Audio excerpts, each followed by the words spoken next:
Welcome to Envy's Donut, a podcast about everything, anything, and nothing in between. Hello, friends. Welcome to another episode. Our guest today is Jim. Hello, Jim. How are you? I'm very well, thanks. Nice to meet you. Yeah, again. welcome to the podcast. Well, we never met before, so tell us a bit about yourself.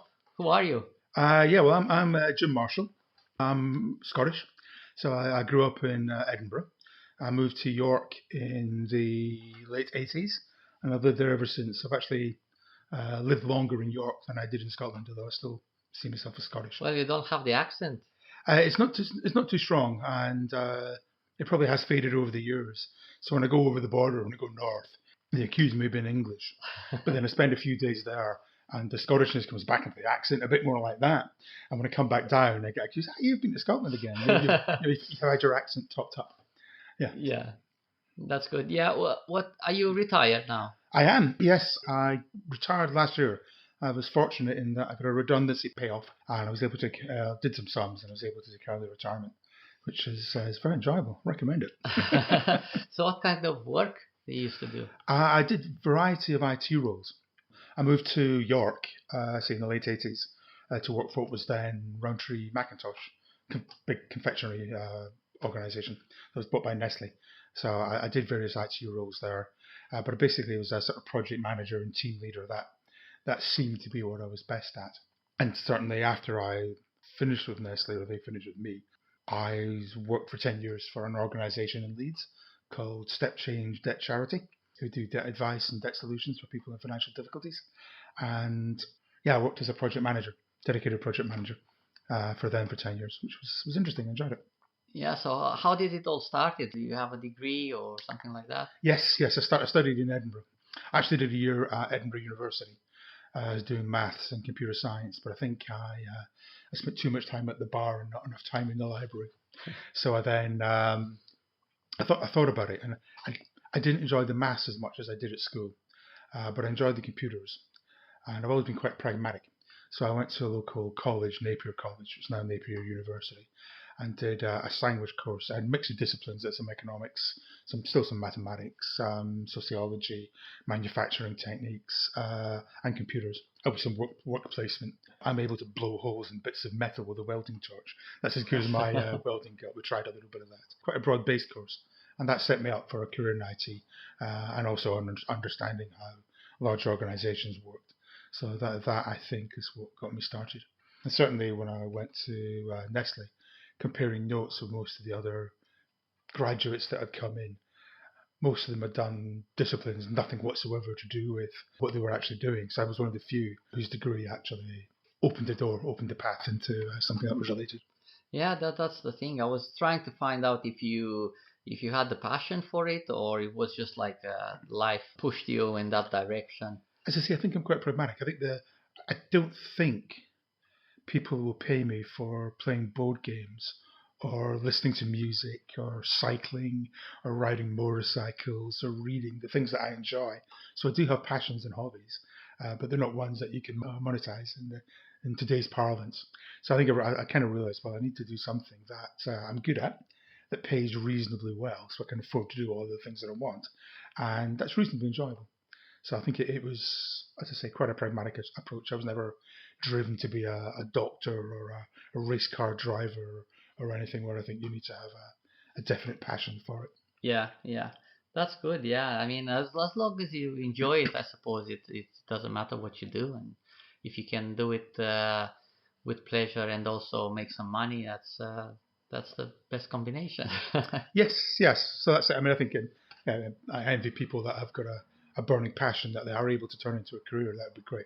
But certainly, I think it's doing something that's reasonably lucrative and that you quite enjoy is second best. Second best of that. Yeah, I mean, it's awful when you dread going to work every day. And it's like, oh no, not again, you know. But if you like what you're doing, I suppose it's working for the better. That's it. I had many part-time jobs and summer jobs when I was a student and at school.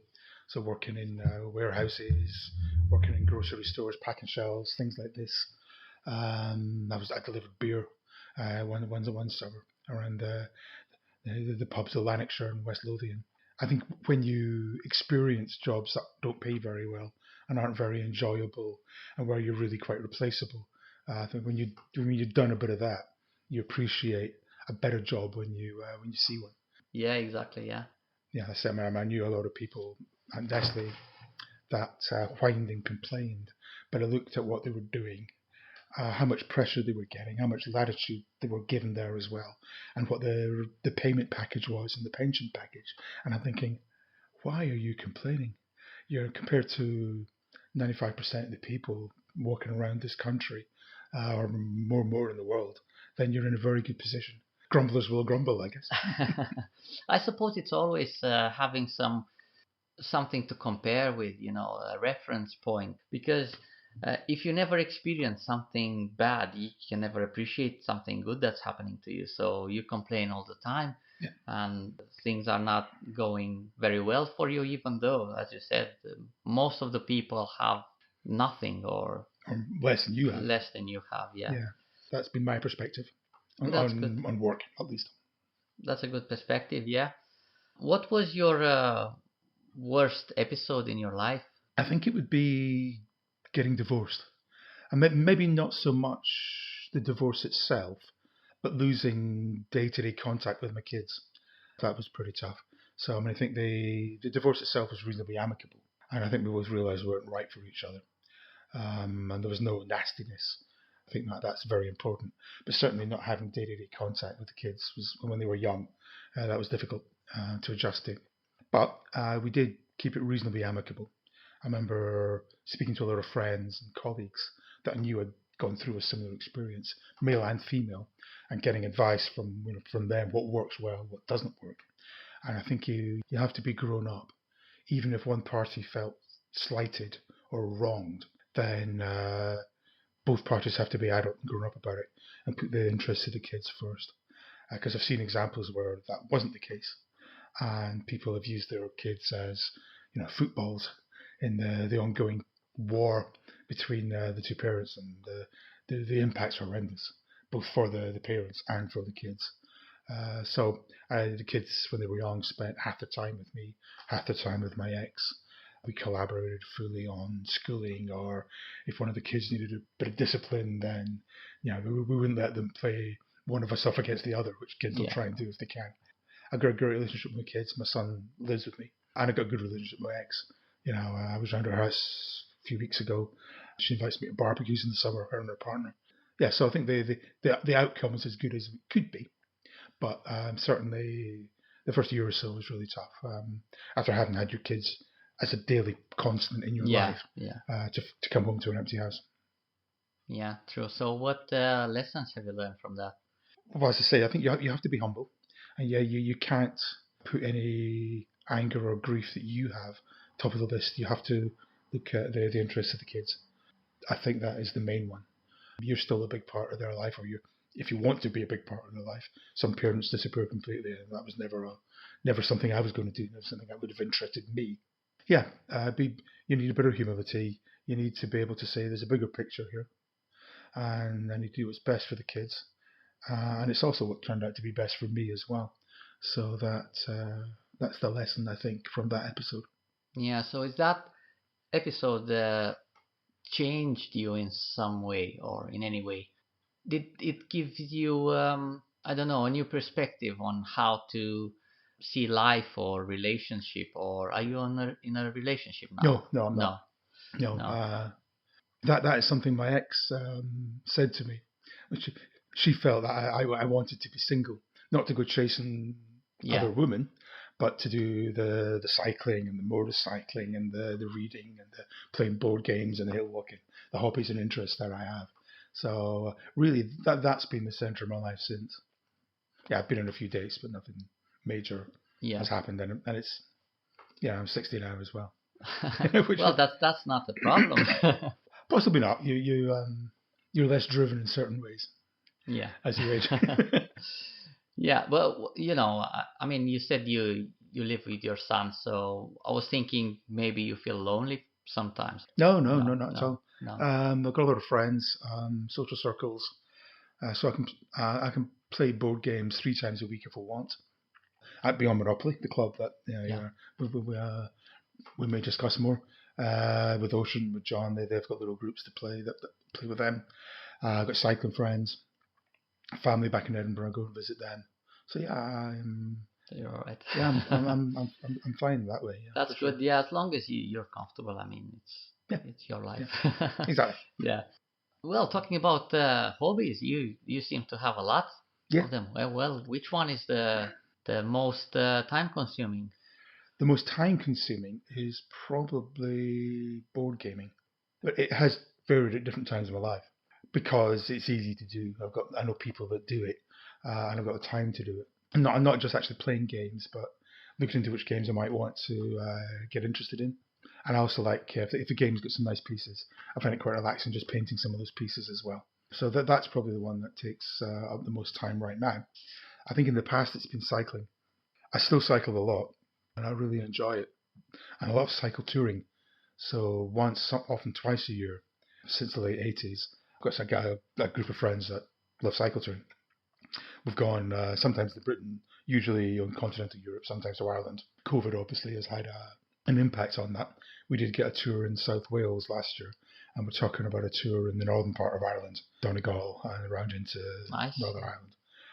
So yeah, taking a week or two to do that, I find it's a really good way of exploring a new place. People tend to be friendly to cyclists. Cars just drive through, it's just another car. But if you turn up in a town on a bike, often people will come and ask you, "Oh, what brings you to our place?" Get talking to them, find out a little bit about their lives, and occasionally go for a drink with them and things like this. So it's nice, good way of exploring, and it's good exercise. I think the older I get, the more I value exercise. So are you doing this for exercise or just for the enjoyment of riding? Both, yeah. Sometimes I'll just take off and ride for an hour and a half along the country lanes around York, which are really good. There's a nice network of country lanes, and that it's always pleasure. If it's raining, I'm not going to go out just because I feel I need to get some exercise. Yeah. I won't do it if it's not going to be pleasurable. But I've got a touring bike, I've got a fast road bike. I can go and bang off 25 miles quickly if I want to. I've got a mountain bike for riding trails. I've got a commuter hack that's chained up outside your flat right now, which is, it's a basic old beater, but it's unlikely to get stolen, whereas some of the other ones might, because I've had bikes stolen. So yeah, it's just great. I love it. I go to the gym as well. Cycling is great exercise for your lungs and your legs, but going to the gym you can do your upper body and your core as well. Yeah. And that keeps you in shape, which the older you get, the more that becomes important. Yeah, true. What about this touring cycling you're doing? Any nice experiences have you got on the road? Many. Yeah, I mean, I've been to France many times, Spain many times, Germany many times, further afield, Italy 4 or 5 times, Slovenia, Czech Republic, Poland, Crete. There'll be others I can't remember. So are you cycling from England all the way, or are you taking something? It depends where we're going. You can fly. So if you go to somewhere like Crete or Sicily, Taking the boat? well, I'll take the boat to continental Europe and then maybe take a train. So we went to eastern Germany, Saxony and Thuringia, about 5 years ago, and cycled to Hull, got a ferry from Hull to Rotterdam, train from Rotterdam to a place on the Elbe River, and did the cycle tour from there. So we started following the Elbe River, which is a popular cycle route in Germany. So you met a lot of German cyclists along there. So do you plan it? We have a rough plan, yeah. We know where we're going to start and where we're going to finish. So if you're flying, you tend to fly to and from the same airport. Yeah. So I went to Sicily, which was the last one we did abroad. Yeah, we flew to Palermo and we cycled around the island. And we knew we'd arranged to get picked up at Syracuse, which is on the opposite side of the island from Palermo. But we knew that if we were running short of time, we could jump on a train. So you go with options, depending on how far you go. So you're not going blindfolded or anything, just on the airport and then, let's ride it from here. So you know where you're going, where you're coming back from. Yes. I think you have to. I mean, especially when I was working, it was great just to be setting off, because as a project manager, you're planning things, Yeah. organising things, making sure things are done on time, making sure people do the right things on time. It was nice just to say, okay, we're going to wake up this morning and we're going to head in that direction, and we're going to work, and then you sit, nothing much to worry about. Then the handlebars you're holding on to. That is quite freeing. I find that's a really nice feeling. But yeah, you need some sort of plan. Yeah. If you're going to miss your flight home, then Yeah. yeah. Any bad experiences that happen on the road and messed up with your plans? Like weather or missing the train or things like that, or bike stolen. I've not had a bike stolen on a tour. I have had a back wheel start to fall apart on a tour. I think the worst, the one that came closest to being a disaster was a solo tour. I was cycling in France, and I cycled across Brittany, and then up the Loire River, which is a great. Loire is a great. If you want for your first cycle tour from Britain, the Loire is a great place. It's not very hilly, and it's a lazy, slow river, and there's some beautiful towns and chateaux there. But I had a brand new bike, and I heard the odd ping, and I realised the back wheel, the spokes were breaking, and I had kind of overloaded it. And then I found I'd lost my passport as well. I'd been cycling along with a bum bag, and my passport had been in there. Americans call it fanny packs. And I looked down and I thought, oh, hang on, the zip's open. What's missing? The passport's missing. So with my crummy schoolboy French, I had to go to a French police station, explain what my problem was. They gave me a bit of paper that just got me onto the ferry, but I still had to get back to my ferry with this bike that was collapsing. Possibly I shouldn't have put so many bottles of French wine on the panniers in the back, but it just got me back.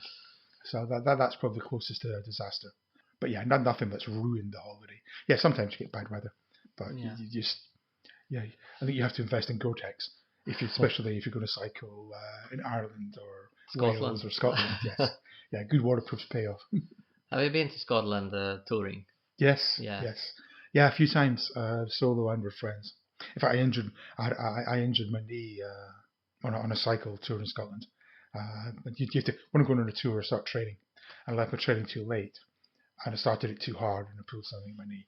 So yeah, I actually had to drop out of that tour. But again, I had fallback plans about where I can get the train from. That's So good. that worked. So do you have that planned where just in case of bad weather or something? Are you gonna detour, or are you gonna take a break, or are you gonna find some place to? Yeah, we cycle west coast of Ireland, so Connemara and Galway, Connemara. This I think it's called the Aran Islands and Sligo. I probably missed out a county or two, and it was really nice. But we had one really wet day, so we found a bar, and they had a pool table, and they had a nice menu, and I'd taken a few games. I was taking a few. My cycling buddies like games, they're not as mad keen as I am, but I was taking a few games and introduced them to one called Spyfall, which is a guessing and bluffing game, and they absolutely loved that. So we stayed that day. We just decided, well, it's really pouring with rain outside, so what we're going to do is just stay here.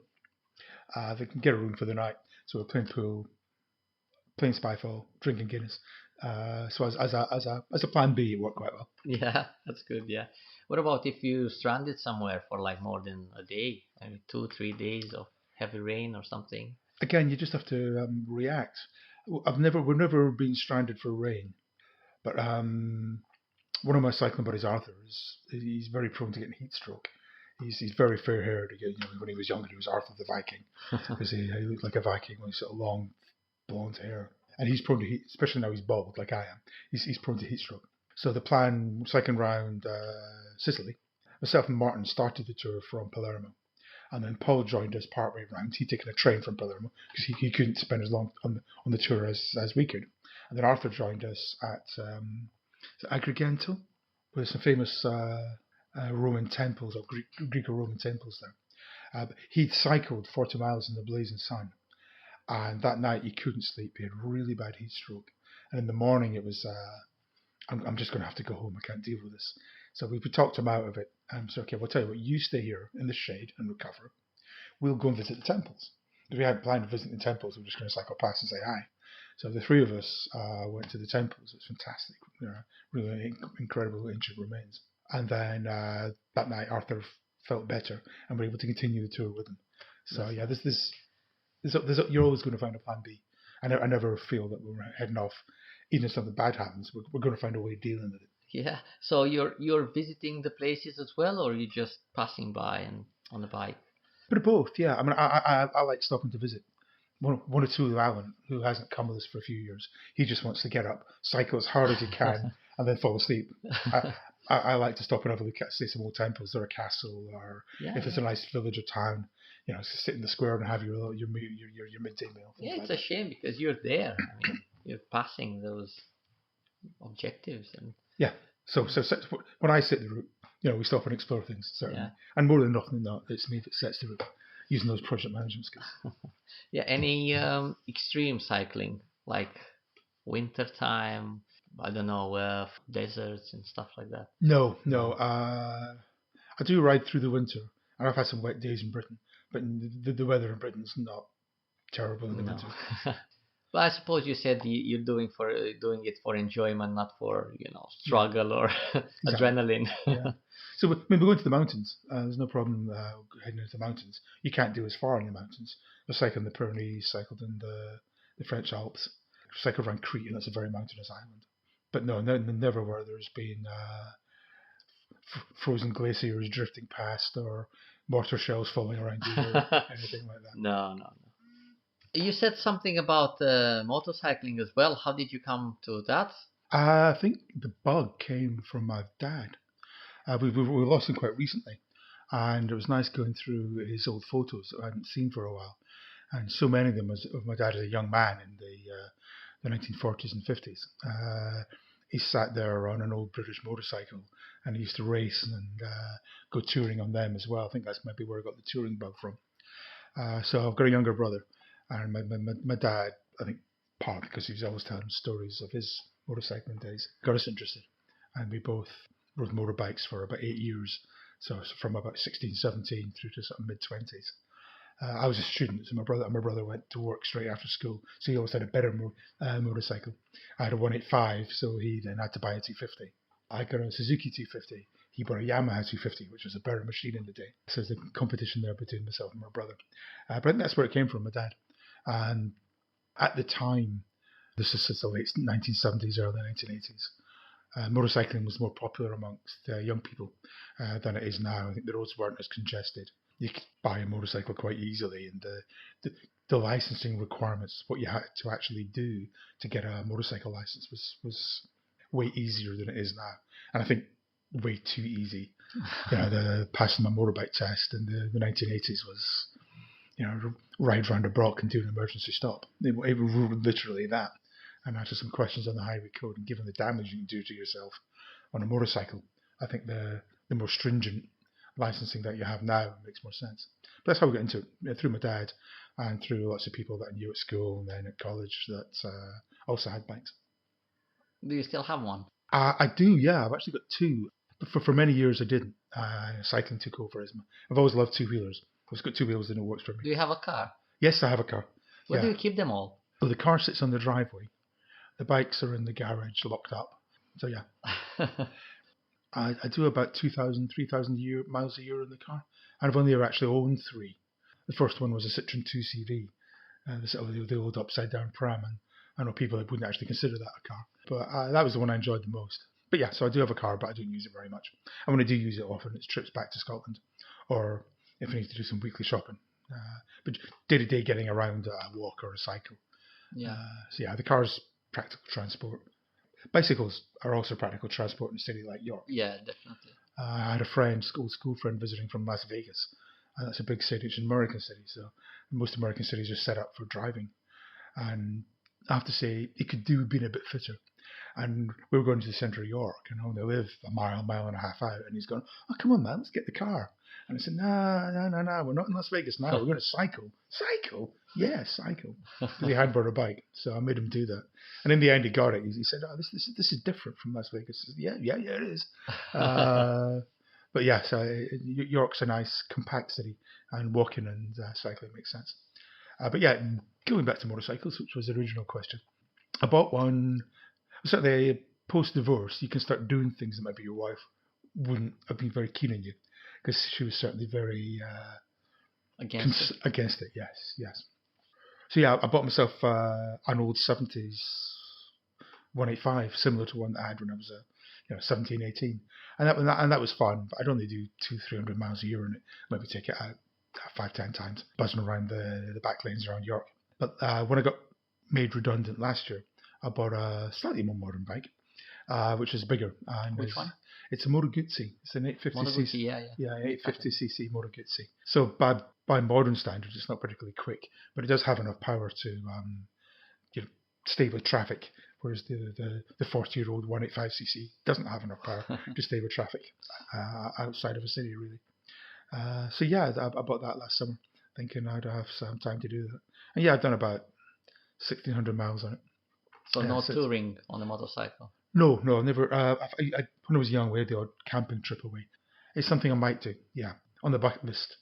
The Moto Guzzi factory is on the shores of Lake Como in the Italian Lake District, and I've cycled round the Italian Lake District, and we have cycled around Lake Como, and it's stunning, beautiful mountainous scenery, glassy lakes, and beautiful Italian towns. It's one of the nicest places I've been.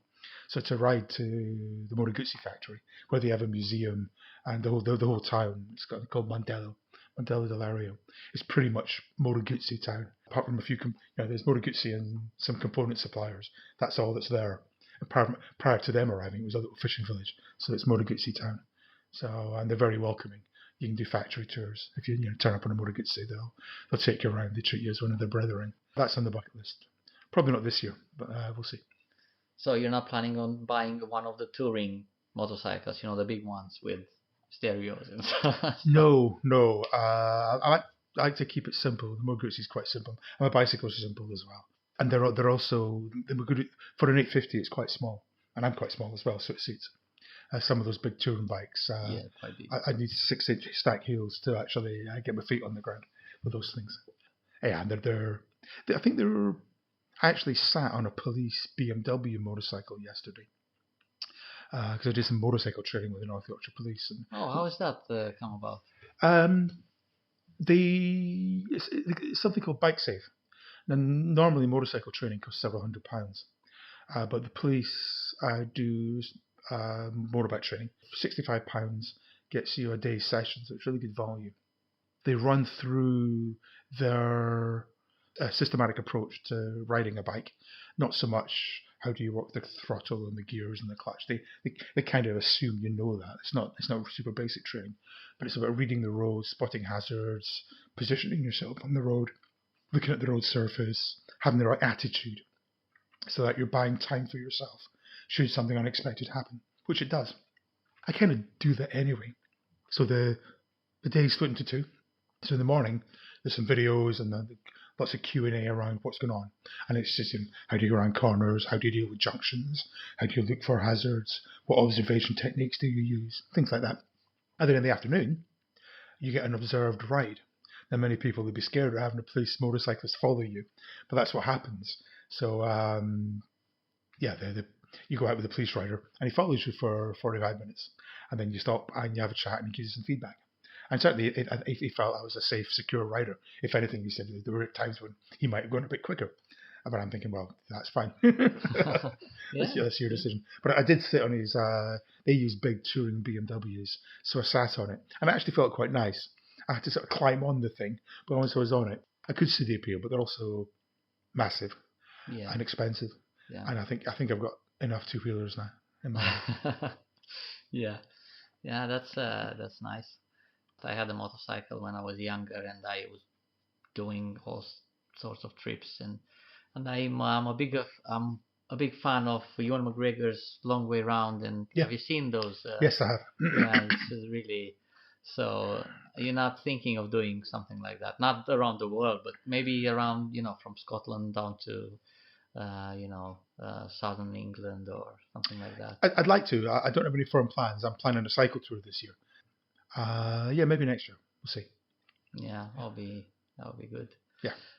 I think the Moto Guzzi is it's powerful enough and heavy enough that you can do a long trip in it. How come did you buy one of those? Because they're not very common. I've heard of them, but they're not very common. There's a number of factors. One, they're a bit quirky and different, and I like things that are a bit quirky and different, like the Citroen 2CV. That was my first car.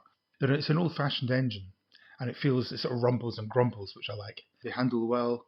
They're not massive, so for a short guy, it's comfortable to ride. It's easy to ride. They've got enough power.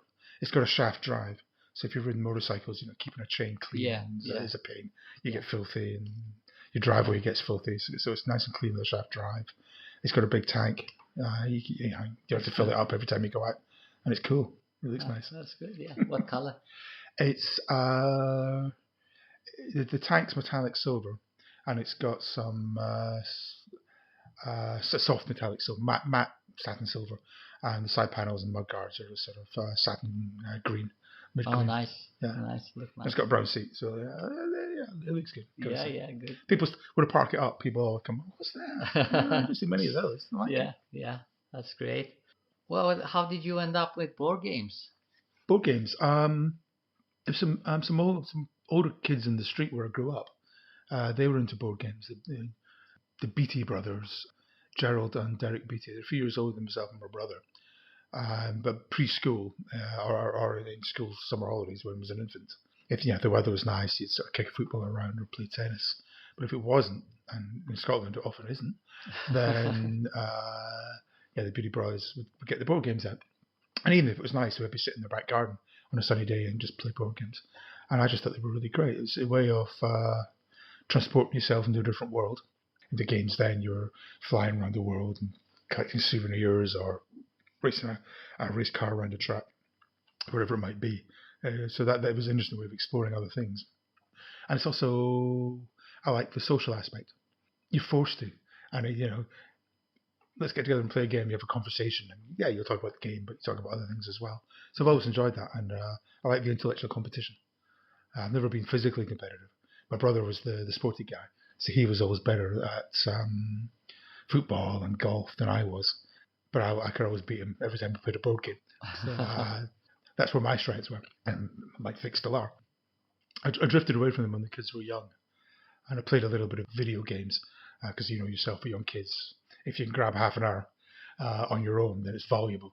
So I got into video games for a period anyway. But I like history. I've always liked historical board games, war games or political games, or games that look at a social aspect of a particular country or period.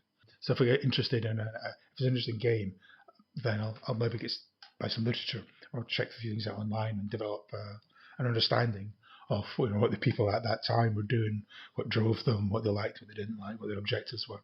And similarly, if I got a book, a history book, that's really good. One of the only board games that explore this, just to take a different angle on it. Yeah, are you competitive or are you a bad loser? I'm not a bad loser, no.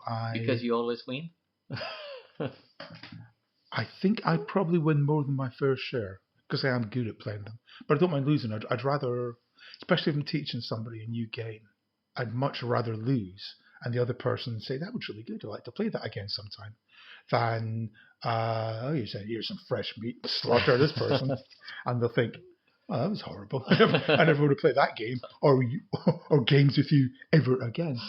When I'm playing with John or Ocean, they also like the historical games. We can be very competitive. But beyond Monopoly, the families come along and we play some more casual fun games, and bluffing games and guessing games.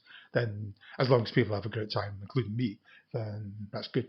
And if somebody, if you're playing with kids and a grown-up comes along and starts being super competitive, it's not good. So it depends on the people I'm playing with, and the game we're playing. Yeah.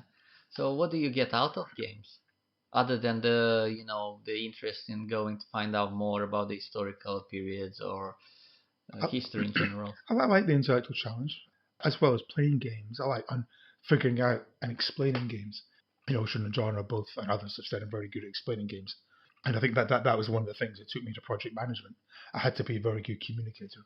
So that the skills, a lot of the soft skills in running an IT project with a certain deadline that you have to meet, or your company or charity is going to be breaking the law because it's some new legislation. The skills you need to do that are often similar to the skills maybe explaining a complicated board game to some new people, to the point where you're checking understanding. Did somebody get that point? Has somebody checked out and didn't listen to that? If you want to run a team in a work environment, you need to make sure everybody understands their role and what they need to do. So it's the same with teaching games. So I like that teaching and communicating aspect. And yeah, with John Ocean, the competitive side is fun as well. So do you think board games have a place in everybody's life? Do you think we can get stuff out of them, like skills, or you can use in everyday life? Yeah, very much so. I think it depends what you do for a living. If you're a lorry driver, no disrespect, you're probably not going to get much out of board games. But if your job involves problem solving or communication, interacting with other people in a collaborative way, then board games can be useful. Not the only thing, you don't need to do it. But certainly from a young age, I've always felt that the skills and aptitudes to be good at playing games and teaching games are often the same skills and attitudes that you need in the workplace if your role involves leading people or communicating with people to get people to be motivated to do the right things. How do you convince someone who never played a board game to get into the hobby, or to try it at least once? Or That's a good question. is it the right game, or is it the right person, or is it what is it? I think it has to be the right game. So if somebody, because we get people coming along to Beyond Monopoly, new people, Beyond Monopoly, the game club that I help run in York, a lot of the time. You're getting people that want to play a game, but you then ask them, well, what sort of experience have you got? What sort of games do you like playing? If you have played games before, if they've never played a game before, think, okay, we'll play something simple. If you want to sit and play, we'll pull something simple off the shelf. If they're a family, you might say, well, I know who I might invite to this and who I might not invite to it. Yeah, depending on the personalities that might be in the room at the time. Take those things into account. I've got my nephew, even though my brother, I think he's scarred from the defeats of youth. He won't play board games anymore, and he's impatient. He's an action guy, so board games probably aren't for him. But his wife loves playing board games, and I've got their kid Joe, my nephew, he'll be 18 in a couple of months.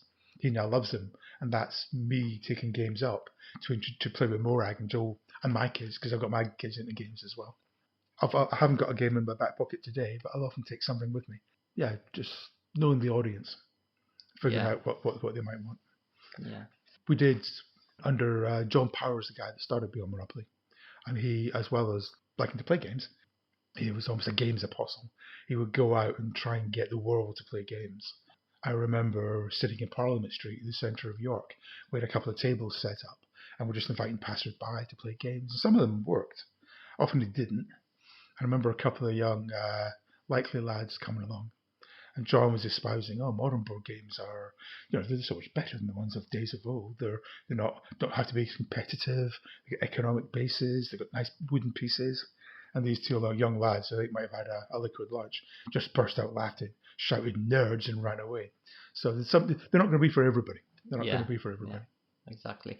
Well, it's that idea that a lot of people have, that board games are for kids, and they don't want to be associated with board games. They don't even want to try them, saying, no, that's not for us, it's for kids. But a lot of things change since, like, the days where they were designed for kids. Yeah. So there are a lot of, the thing is with what I've noticed, if you're not involved and you're not in the community, you wouldn't know. There are a lot of things that you don't know about a specific community, for example, board game community. Before I started designing my board game, I had no idea, about conventions, about how many people, how many, Kickstarter, and how many different types of games, and how many people are actually playing board games. I was blown away, so, oh my God, this is just amazing, it's like a whole new world opened up.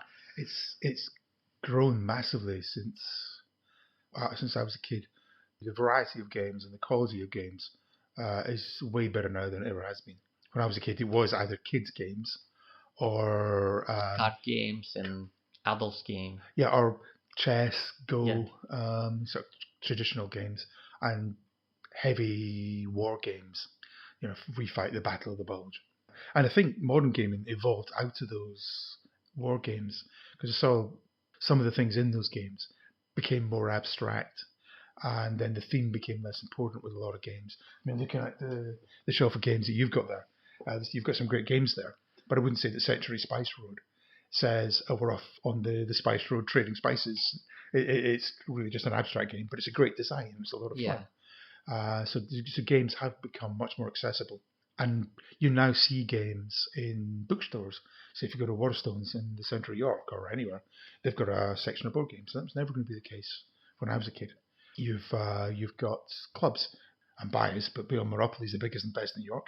We call ourselves a friend list. I think that's true as well. But there are other ones. There's a board game cafe opened up on Oosegate in York now as well. So they're never going to be for everyone, but they've certainly grown.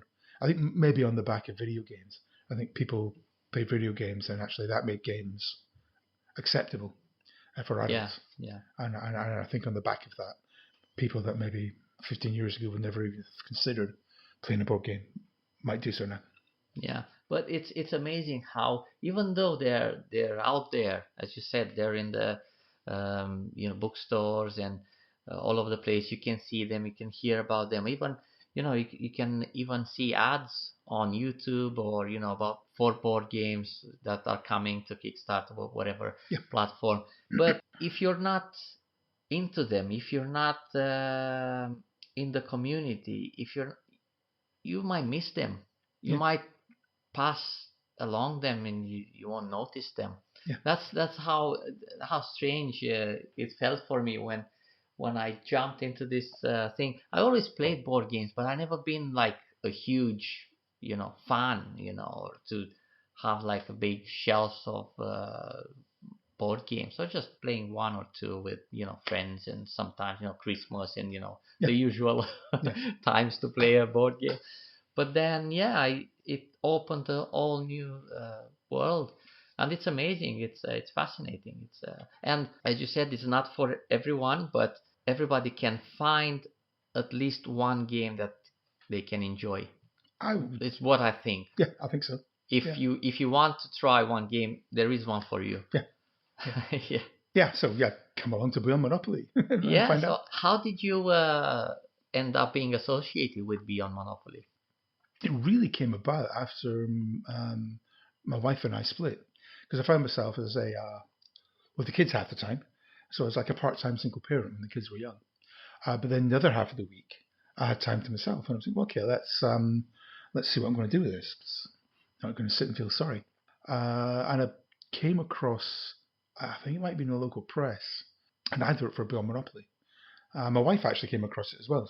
My ex-wife, you might want to check this out, because she knew I was into games. She played the odd one with me, but she wasn't into them. So I went along, and I really enjoyed it. And we were one or two people there that I knew already. That I was like, Steve, how are you doing? I hadn't seen that guy for ages. So I knew a few people there. And I've made lots of friends through there. Ocean, John, these are all guys that are met through Beyond Monopoly. We wouldn't be talking today if it wasn't for Beyond Monopoly. So I thought this was really good. And I thought, I want to help support this. So I became the secretary. And this would be 2005, 2006. And I've remained the secretary since. So I'm probably doing a good job. Yeah. Without wanting to see Marion, I think I did do a good job. As do the other committee members. I think John left. He was the main organiser. And that was a bit of a jolt. But the rest of us rallied round and kept the club going. And it's changed the flavour, I think, with John.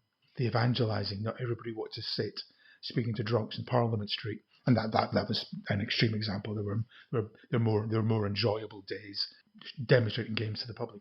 So we don't do that anymore. The feedback we're getting is that's an improvement. There was always a bit of pressure before to go to the Royal Museum, give up a day and demonstrate games to people. We don't do that anymore, but we don't need to. But I think it's a great asset for York's. It is. For York, it is. Stop. Yeah, it is. It's great. But so how is it going? How is it? Do you try to update your library all the time? And what are you doing with the old games? Or are you changing them? Are you swapping them? Are you what's the system? Yeah, well, what we do is we have a couple of rooms in the Bar Convent in the centre of York on Blossom Street, just outside Micklegate Bar.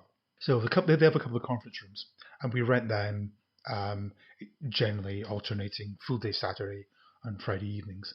And there's a cupboard in there where we can keep our games collection, and that's great. We've only got so much space, and it's a not-for-profit organisation. None of the organisers get any reward other than making sure the club is running. Yeah. We charge it's a nominal fee. The most you'll pay is £6 to come on for a full day on Saturday, which is very good value. So we cover our room hire expenses, and we get a good deal at the convent because the convent see us as a community group, so they want to support community groups. Money that's left over, we put into game purchases. And what we do is when we're going to buy some games, where we say to the members, okay, we're going to buy some games, just write on this bit of paper any games that you think we should buy. And then once we've got the list, we'll say, okay, the list's frozen. Now, every time you come, have a vote. Vote for a couple of games. And that's how I actually get the new games in. And then we'll try and sell the old games either online or at a convention here, or something like that. Or maybe just even give them to charity. I think in the early days, John's very good at getting games donated by publishers, but they're often not the most well-known games, and quite a few of them be German language editions, so it's kind of difficult. So those sort of games we might actually donate to charity. We keep the collection turning over, and it means we can buy current games as well.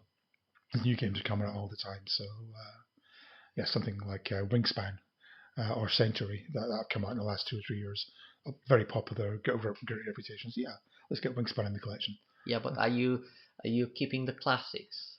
We don't have Monopoly.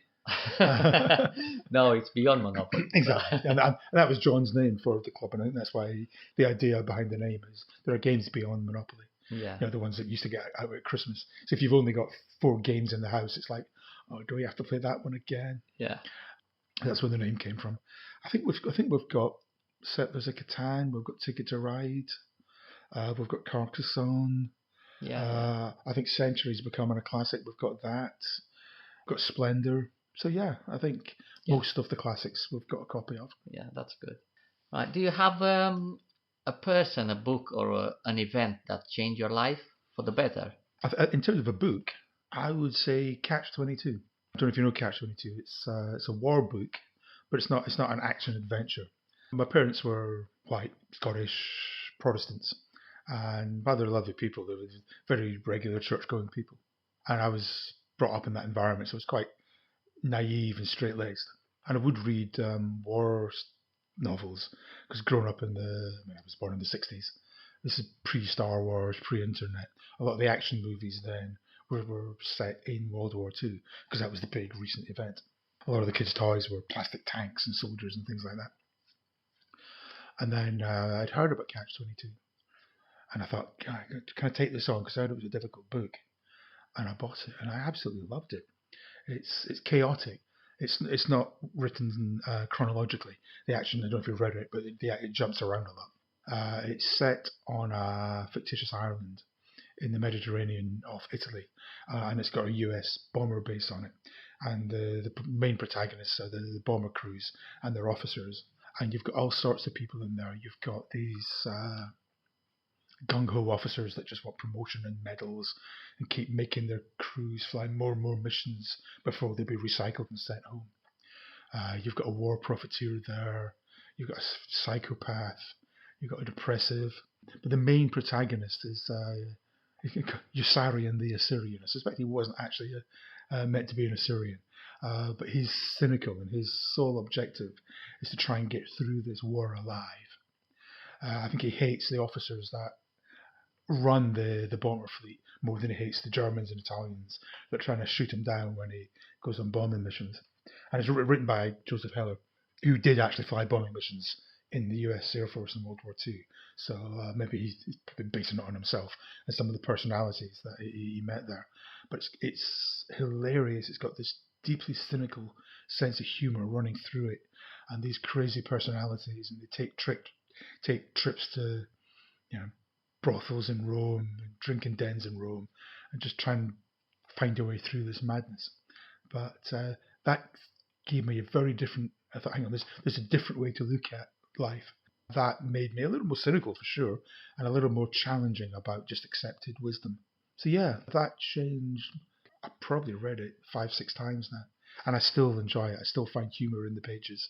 I still love the characters and the conflicts, So the capers they get up to. is it still the same when you read in the second time and the third time, or do you find new things that you haven't Well, spotted in the first read? I wouldn't read it 6 months after I last read it. I mean, I still maybe read it every 10 years, Yeah. and I forget the detail.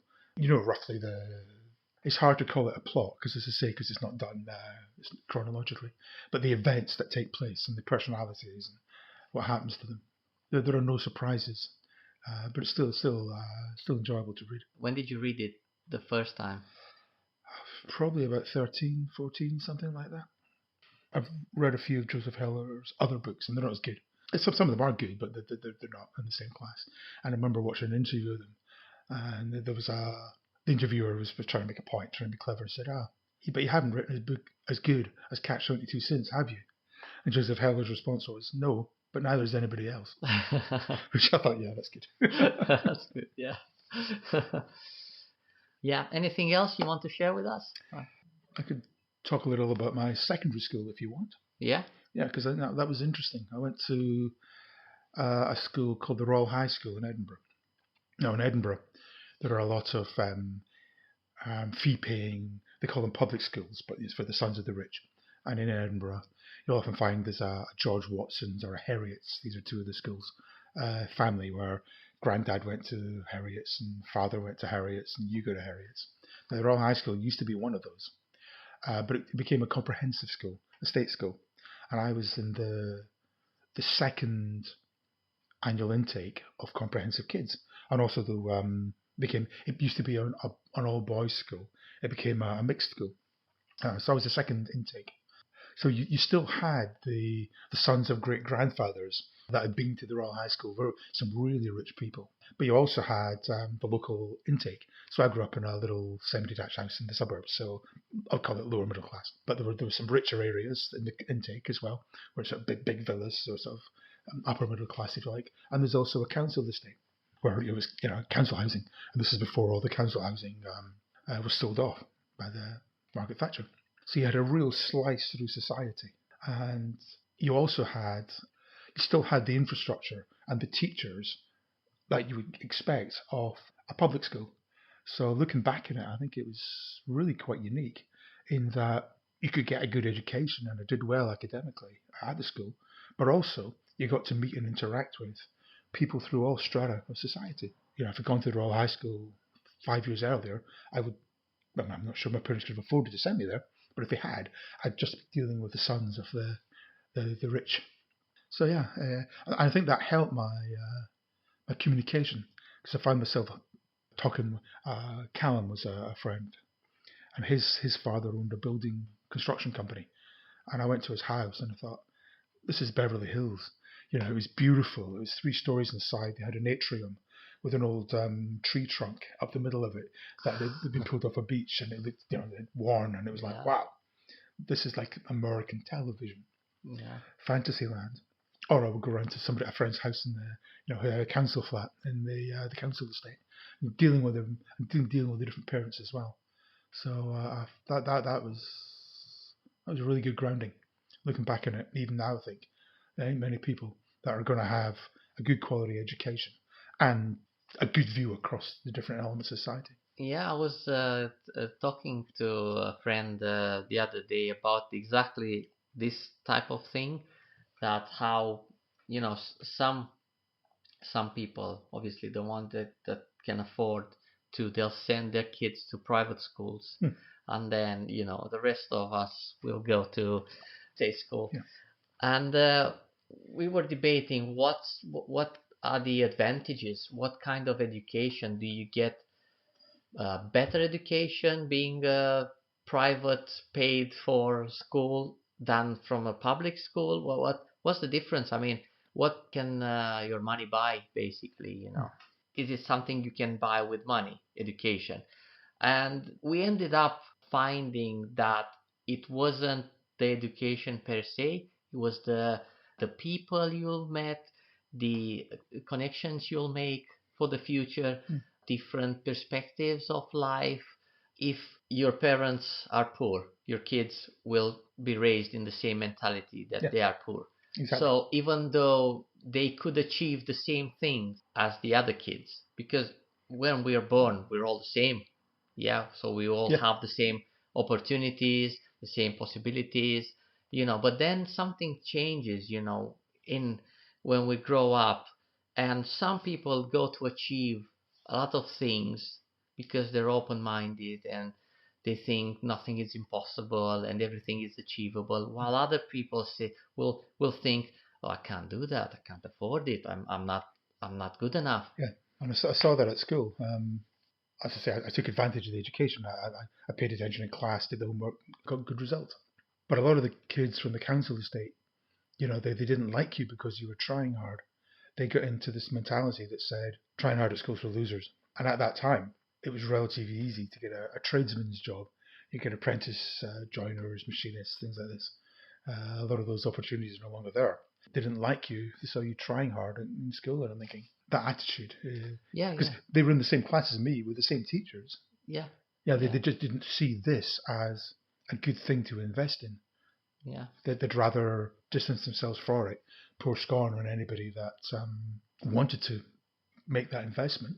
And it's a shame because, I mean, not all of the council estate kids were like that, but an awful lot of them were. An awful lot of them left at the age of 16 as early as they could with a view to taking up a trade or yeah, yeah. I think it's whatever. yeah, it's the mentality, it's it's whatever you see at home, and you raise in a certain type of environment, and then you'll put barriers to your own future, basically. Exactly. Yeah. I think especially now where it's more difficult to earn a good living as a tradesman. Yeah, definitely. Yeah. Do you have an event that you think changed your life perspective for the better? With I think leaving home. Yeah, my mum and dad are both now sadly passed on.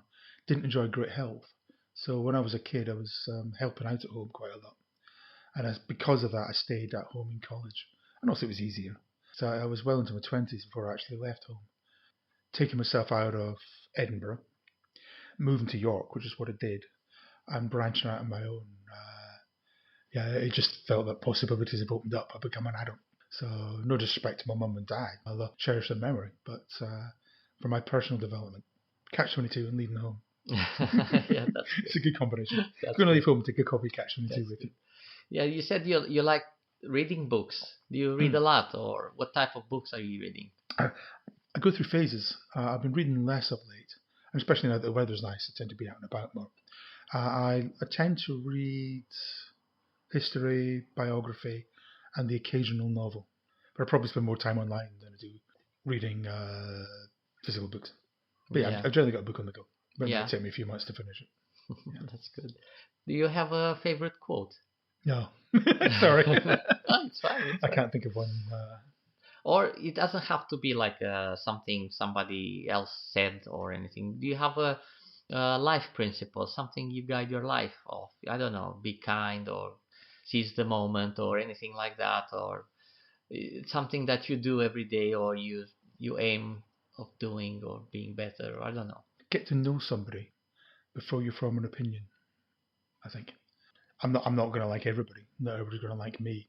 But yeah, I think it's worth making the effort to get to know somebody So it's the Right. old saying, don't judge a book by its by its covers. cover. Yeah, yeah, exactly. I think that would be a good one. Some people that might not look like they Yeah, amount to much. You get to know them; they're actually pretty interesting, and they it got good happened to things. me Yeah. so many times. Even though I know not to judge people, not to, but it's impossible because how should I say it? It's kind of natural. It's natural, Yeah, yeah. You look at somebody, you'll think you know them yeah, because you associate their appearance with somebody you know, somebody you've seen on the television or something like that, yeah, and you think, oh, that's a nice, not a nice person, or it's a great person, and then you realize it's not, yeah. and it happened to me once I was in Italy, and I was trying to buy a train ticket in the train station, and the Right on. ticket seller, yeah, it was an old guy, white hair, beard, and it looked really old. He was smartly dressed, but I thought this guy won't know how to speak in English.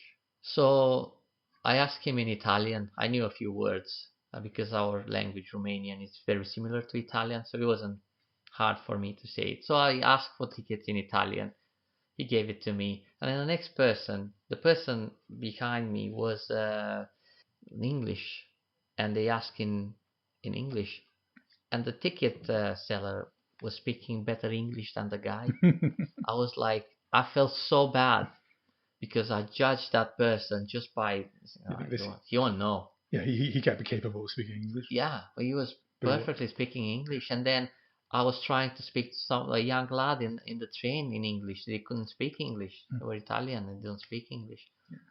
So yeah, appearance is very important. I mean, if you're good looking, yeah, it's a big help. So if it's tall, athletic, good looking guys or similarly girls, it can go to their heads as well. They become less pleasant yeah, because they just expect everything to come to them. yeah. Often But it will, because looks are important. So it it's is undeniable. even with jobs, and if you're Mhm. good looking, go for a job interview, get it. Yeah, Uh, exactly. I don't understand where this comes from because it's not like if you're good looking, it's a special ability or it make you stronger, or maybe it is because you pass the genes. I don't know. It's something I think from there's an element of selection there. selection, yeah, Yeah. natural selection or something like that. But what's the special ability of being beautiful? People think you look nice. People want to be with you. Yeah, yeah, it's good to be associated with somebody else. That's the other side of not judging a book by its covers. You might find somebody who looks nice, and you get to know them, and you find they're actually pretty nasty, or they're vacant. There's nothing going on between their ears. Yeah, Not yeah, always. I mean, it doesn't. It's not to say that's it's a true. corollary, but Yeah, yeah, yeah. So that's it. When don't judge a book by its covers, both if it looks like a tatty heap or if it looks like a leather-bound masterpiece. yeah, exactly. Yeah, both ways. Yeah. Do you have any plans for the future? Keep enjoying life as long as I can. As I say, I'm now at the pension age. My working days are probably behind me. But as I say, I've got lots of hobbies and people that I want to stay involved with. Maybe explore a few new things as well. So That's yeah, great. it's enjoy my retirement, That's great. I think. Yeah, that's a good plan.